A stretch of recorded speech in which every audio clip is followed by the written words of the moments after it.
Hello, bruvs. As you can see, we got more books. More books than you can fucking imagine, bruv. Most people, most people during their vacations tidy things up and relax. Not me. I bought more books. I bought more books in this week than I probably have in the last 2 months. Anyway, let's get to it. I got 39 books today, bruv. Not only surpassing my great expectation of 30, but knocking it over. Chess Mastery by Question Answer. By Question and Answer by Fred Reinfeld. It's a mass market paperback in good shape, so what else can you ask for? We have more Elsie Lee, The Spy at the Villa Miranda. Though I have not been reading my books this week on the channel, I will return to them once I go back to work, since when I work, I don't do anything in the mornings before I go. Trip into Terror. Siri was fleeing the memory of a shattered marriage when she came to Greece. Eagerly, she accepted the companionship of a sophisticated older woman, though the woman was clearly more than just a fellow terrorist. Willingly, she let her senses be dazzled by the pleasures and beauties of a sun-enchanted land, until the sudden shadow of brutal violence fell across her path. All right. Another by Elsie Lee, Clouds over Volante.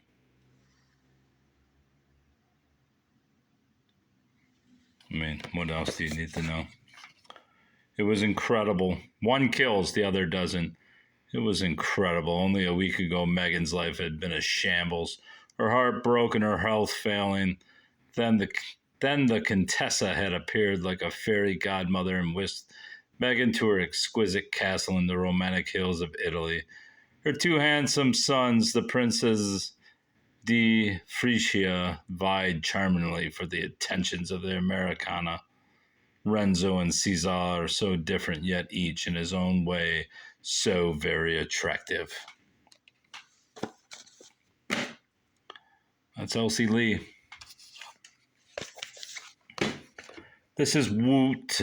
Some thoughts delivered on a significant occasion about living a compassionate life. David Foster Wallace. I'm not sure if this is written by David Foster Wallace. The celebrated writer and now he's a philosopher. And philosopher David Foster Wallace distills the most important lessons he learned about life in this profound and witty manifesto, presented with the challenge of collecting all he believed about life, human nature, and lasting fulfillment into a brief talk. David Foster Wallace wrote this astonishing essay, which is published here for the first time. At the heart of his philosophy are the questions: how do we keep from going through adult life unconsciously, comfortably entrenched in habit? Jesus Christ. The Little Book of Self-Care for Virgo. Simple ways to refresh and restore according to the stars. Let's take a look into one page. See the big... I don't want to break the spine. See the big picture. Virgo is a very detail-oriented person, which is a big plus in many areas of life. Yet even as you keep track of the little things, be sure to take a step back periodically to see the big picture as well. That's great advice. The Grand Hotel, Mackinac Island, as it were. I might have this book, I don't know. Actually, there may be a larger version of this, but it's a large hotel, as you can see from the pictures. Never been there, but I know people who have, and if I do have a copy. Tom with hope and celebration, a future of promise with fondness and affection. Pam. Did Pam write this? No, John McCabe wrote it in 1987. I think I do have I think there is a larger version of this, but I don't know. Anyway, it's a history of Mackinac Island Hotel, the Grand Hotel. Oh, put it in there. What's next? Letters from Leelanau, which is I believe there's a Leelanau Peninsula up north in, is it northern Michigan or lower peninsula? This gentle landscape of rolling hills and bays of Lake Michigan has become home to many a world-weary traveler. Letters from the Leelanau represents a 10-year slice of life on this northern peninsula.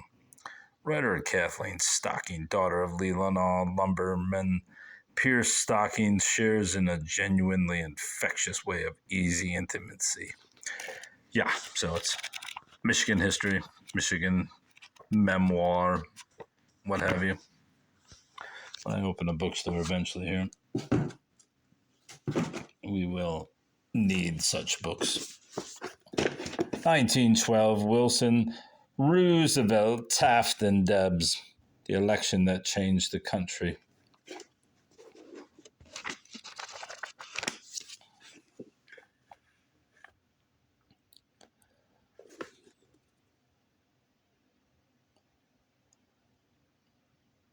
Wasn't Roosevelt 1900 to 1908? Or am I wrong? Anyway, I don't know. Don't care. Got it because I needed books, and it was 50 cents. Most of these books were 50 cents, a handful. Half of these books came from one Salvation Army, and the other half basically did as well. Out of 39 books, I'd say 15 from one and 21 from the other. So, was it 21? I believe it was 21. That's 36. So I only got 3 books others elsewhere. Sounds about right. Yeah, I got 3 books at another sale. I thought I had 4. Whatever it was. The Smuggler's Ghost, when marijuana turned a Florida teen into a millionaire fugitive. A true story. This book has some value, so I may sell it. Or keep it for the weed zombies.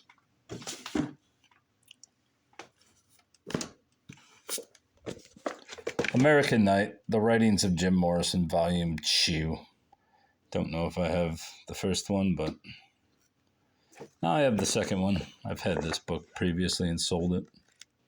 This is my florist. I never thought Sex for You was thread which binds us even now on this pale planet, to the poet and cover girl, photo and color, two armies that join out on a desert. As I said, I don't think Jim Morrison was a very good poet.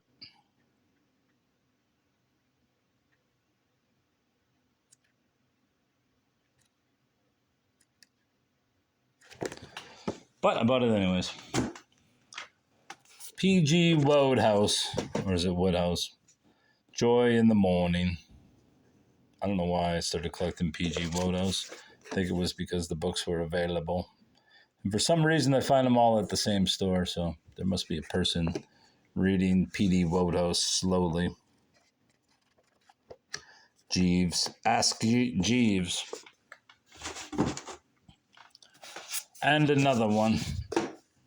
Aunts Aren't Gentlemen. Black Cat with Mr. Wodehouse.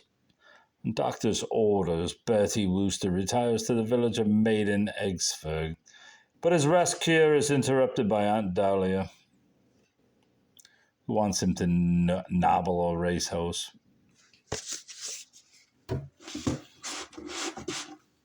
This is going to collapse. The Lost Cyclist. This actually looks pretty good. Never heard of him before.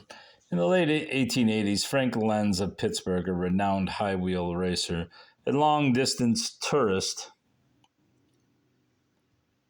dreamed of cycling around the world. He finally got his chance by recasting himself as a champion of the downsized safety bicycle with inflatable tires, the forerunner of the modern road bike that was about to become wildly popular. In the spring of 1892, he quit his accounting job and gamely set out west to cover 20,000 miles over 3 continents as a correspondent for Outing magazine. 2 years later, after having survived countless near disasters and unimaginable hardships, he approached Europe for the final leg. He never made it. His mysterious disappearance in eastern Turkey sparked an international outcry and compelled Outing to send William Sachtleben, another larger-than-life cyclist, on Lenz's trail, bringing to light a wealth of information. Herlihy's gripping narrative captures the soaring joys and constant dangers accompanying the bicycle adventurer in the days before paved roads and automobiles.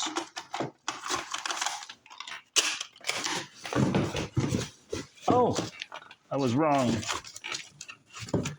I did have 4 books at one place, and we'll get to that one right now.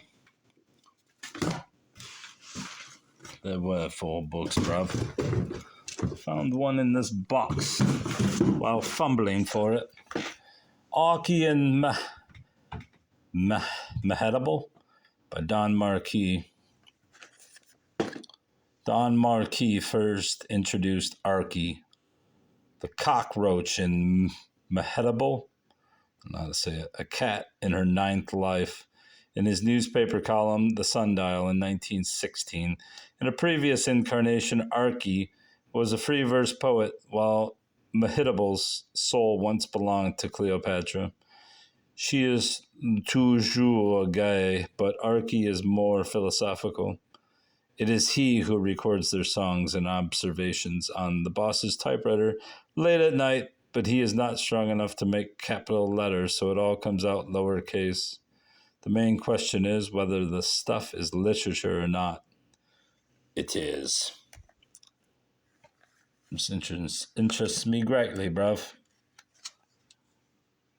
Considering that, it reminds me that E. Cummings used to read a cartoon called Crazy Cat.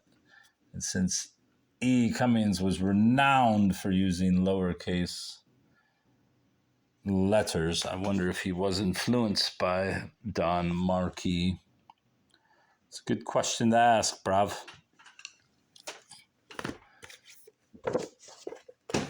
Lady Chatterley's lover, D.H. Lawrence. Again, I said. You know who D.H. Lawrence is? I think you do. In the vein of Henry Miller. Bawdy novelists. And the complete poems of D.H. Lawrence. I have quite a few books on Lawrence, actually. Lawrence's reputation as a novelist has often meant that his achievements in poetry have failed to receive the recognition they deserve. This edition brings together in a form he himself sanctioned his collected poems of 1928. The unexpurgated version of Pansies and Nettles, adding to these volumes the contents of the 2 notebooks in which he was still writing poetry when he died in 1930.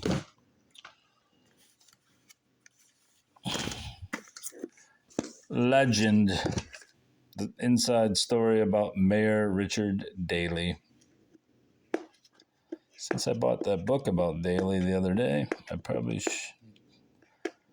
figured might as well go all the way and buy this too. I don't know where it is. Is it in there? It's not in there. It's not in there, bruv. Must be in another pile of stuff. Anyway, yeah, that's the story of that. Nowhere to Go. The tragic odyssey of the homeless mentally ill. A searing indictment of the public policy of institutionalization, the dumping of the unwitting mentally ill into unwilling communities, how it happened and what can be done about it. Found this one interesting just because it looks like a book from the 80s or 90s. Yeah, 88. So our little problem is not a short-term problem. I mean, they've destroyed the manufacturing base of the country by allowing China to capitalize on the industrial market of just about every product there is, save for automobiles and planes and a few other large industries such as armaments. So it's not hard to comprehend why we have so much homelessness, because you basically can't make it unless you, not that a lot of people who are homeless want to make it, they drop out, and that's should be fine. But since they've incorporated the income tax illegal, property tax is just as illegal. I mean, you're basically living in a fiefdom. So, I mean, in the old days, you used to be able to work and then just live off what you made and then build a house or buy a house or whatever and live there. But now you basically have to have a job just to pay the taxes on all of that. So homelessness has spread. Yes, there's some people that are mentally ill. Probably about 1% of the population at the most.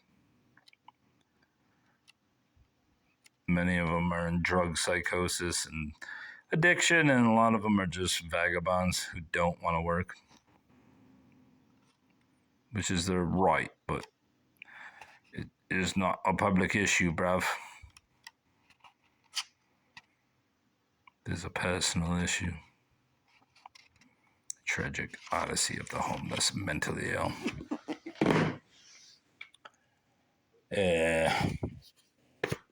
I'm going to keep pushing that book aside because it has something in it. Poking Holes in the Darkness. This lady worked at the Traverse City Kalamazoo State Mental Hospital for 25 years. When was this book written? In the 80s? 89, which is long after my hero Henry Ward died there. What year did he die there? 1890s. But it adds to the history of that place where the great hobo Henry Ward lived out the remaining years of his life. More Michigan history. This one falls in the same vein. The Richard Prangley story, Waiting for Home, a true story of strength and survival. He was in the Coldwater. He was committed to the Coldwater State Home and Training School at age 6. After being released at age 21 to a successful stand for the rights of the handicapped as a lobbyist in places like the Michigan State Capitol and the White House. There's also letters there, one from a private eye. It's also signed by him. And a letter to him and one from his agent. Apparently, he purchased a home via the sales of this book, so they must have been pretty well sold. It said that they were $15. In one of the letters, it says they were $15 for a signed copy. Must have sold quite a few to buy a house, or at least to start a down payment. Witches, Spell-a-Day Almanac, Holidays and Lore, Spells, Rituals, and Meditations, Llewellyn's 2023, which is pretty interesting. If you believe in the craft, I believe it exists, so therefore I follow it. Let's see what today is. Although this is last year. What's the 15th? What day was my birthday? Saturday. This is Tuesday, 12th, 13th, 14th. Mother's Day, Gratitude Spell. We'll just go by the Monday, the 15th. Many years, may as well. Shut up. I don't care about you, witch. Ghost of Key West. I could have swore I had this book, but I scanned it into Libib, and it says no. So obviously it's ghost stories about Key West. Dead men tell no tales. Night Nurse. Night Nurse. Beyond the Grave, etc. The Gun and its development, ninth edition, W. Greener. Don't know if this is worth anything, but it probably is. Don't care. Interesting book. The History of the Gun. I've got a few books like this. It will come in handy if I ever open a bookstore, which I probably won't. Just because it's easier to sell on eBay, but it would be nice.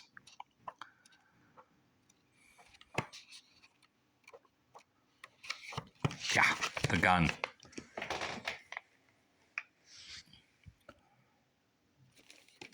Janus, Arthur Koestler. Mostly I got this for the dust jacket, even though it's an old crappy one with old crappy paper. But I can use it on some old vintage book to keep the jacket alive and more vibrant than it already is. Otherwise, I don't really care about the book. This book may have some interesting stuff. This guy joined the Communist Party and became a communist because it was the only alternative to fascism. I mean, it wasn't, but yeah, tell yourself that. Darwinians, H-Day, Muslim, blah, blah, blah. Adam and his kin, the lost history of their lives and times. Now, this is brilliant. A journey through the world's forgotten years. History doesn't have to be drab. This book is entertaining, informative, and remarkably easy to read. Though not a novel, it weaves into one continuous story information from many sources, including linguistics, archaeology, astronomy, and other sciences, the Bible and other history, and ancient traditions and religions. It is neatly arranged within the timeline as given in the Bible. This excursion through an almost forgotten world provides startling insights on many old questions. I mean, you don't have to believe in Adam and Eve or the Bible or anything to understand that this is a interesting book. I mean,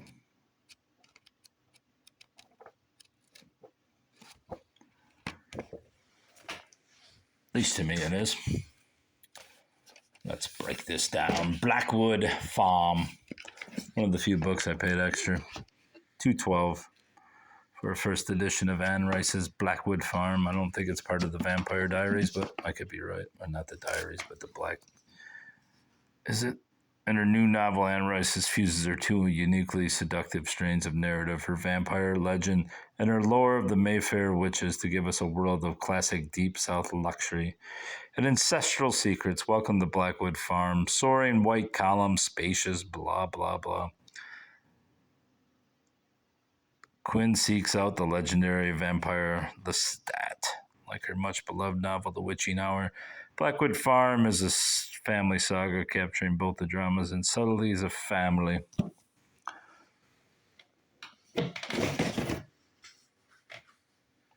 Eleanor Roosevelt, My Day, her acclaimed columns from 1936 to 45. Didn't know she wrote columns. I thought she was busy having lesbian affairs. But apparently not. She was writing columns too. Maybe that's where she met the lesbian she hooked up with, supposedly, or her good friend, whatever it is. My Day. I don't know anything about it.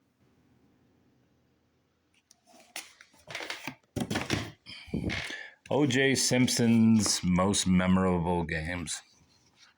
This book does have some value. Now that O.J.'s dead, you can forget about you can't really forget about the murder. But wish I could have got him signed before he died, and it wouldn't have been worth quite a bit. But it's not. The juice. It's got a cool cover. I mean, OJ was a great football player. Just because he stabbed somebody or two people and killed them doesn't mean he wasn't a great football player. Jim Baker. Is that the same Jim Baker? I don't think so. That Jim Baker had 2 Ks, didn't he? Anyway, I hope to sell that one. Wallace and Edward, Letters, 1931. 237, The Intimate Correspondence of the Duke and Duchess of Windsor. This ought to be interesting to somebody. We want Edward VIII.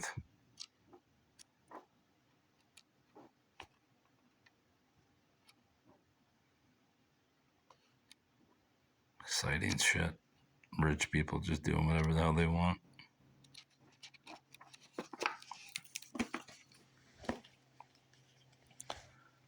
Devil's Night and Other True Tales of Detroit. I've covered this book before because I bought at least 3 or 4 copies. And since it's worth about $10, I will keep buying it. Every time I see, it's weird is I found the same book at least 2 times at the same Salvation Army, maybe 3 times. This can be a reading copy for myself. She like it. He said, she say, you safer in Jackson than in the city. City isn't so bad, said Gerald defensively. Wasn't I just talking the other day about a book that I thought was,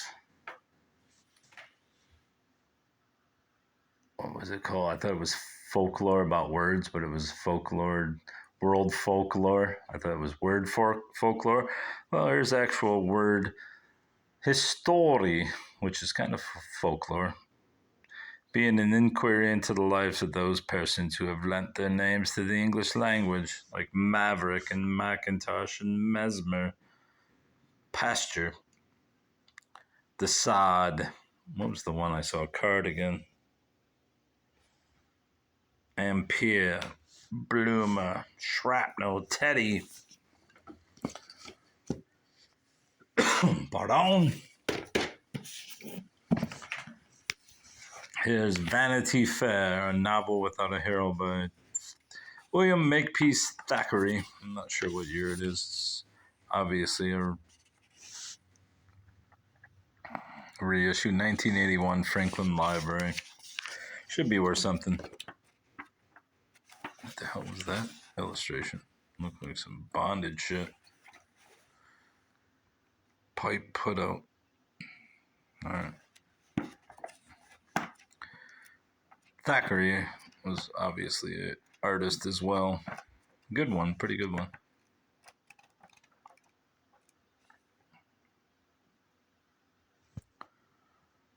Cynical chapter. Never, maybe there is a movie of this that I could watch. Whoa, don't tip, buddy. Don't tip. They're collapsing. We got to collapse here. Don't collapse on me, bruv. We got to collapse. Collapse in the house. They're all better. Don't put this shit away. Just keep stacking it. All right, that's what I'll do. Exploring Lewis and Clark, Reflections on Men in Wilderness. Obviously, Lewis and Clark and their westward bound travels. Blessed Solanus Casey. Whenever there was a knock at the Capuchin monastery door, Father Solanus Casey answered. The Capuchin friar's prayers brought comfort and healing to visitors he greeted at friaries in Michigan, New York, and Indiana on September 12, 2012, inside St. Bonaventure Monastery in Detroit, where Casey's remains are interred. A miracle happened. Minutes after a pilgrim knelt at Casey's tomb, signs of her lifelong genetic skin disease disappeared. Pope Francis declared the healing a miracle, and nearly 70,000 people filled the Detroit football stadium on November 18th, 2017 for Casey's beatification ceremony, when the Catholic Church honored him with the title of Blessed. The Wisconsin-born Casey, a one-time prison guard who died in 1957 at the age of 86, is now one step and one more miracle away from becoming a saint. I saw a book about Solanus Casey the other day, and I didn't get it because I didn't realize it was related to Detroit. I'll have to go back and get it. I believe there was like 5 or 6 copies. I must go get it tomorrow. Get them, I should say. I'm getting them all. Family Fair, A Guide to Fun in and Around Michigan by Martin F. Cohn of the Detroit Free Press. In the, I think, mid to late 80s, the Free Press started publishing a bunch of books by their writers, and that was one of them. I'm getting short on time here, so we have to whisk through them. Doc Ghetto, Dilemmas of Social Power, Kenneth G. Clark, obviously. This goes along with this one. Black Rage, two black psychiatrists tell it as it is in the first book to reveal the full dimensions of the inner conflicts and desperation of the black man's life in America. This one with the B. Dalton sticker, Destiny's Darlings, a world championship Little League team 20 years later, which is a great idea to tell the stories of all the players that won the Little League World Series. Chapter and Hess, suspense stories about the world of books. I was hoping it was about murder or whatever, or cemeteries, but also has a Mylar jacket, which I will take off this book unless it's worth $800,000. Lastly, there's this book, School Laws, Michigan, 1873, which is mostly waterlogged, and though it's probably got some value. In the condition it's in, not much, but there was a little letter included, which at first I thought was an actual a letter, but it's actually just like a practice of a form letter. It mentions names, which I have not looked up, but I will look up. It's dated April 24th and May 1st, 1917. But it's pretty cool, little artifact of that time period. And I will look it up and see if the names mean anything. All right, that's all, bruvs. Goodbye.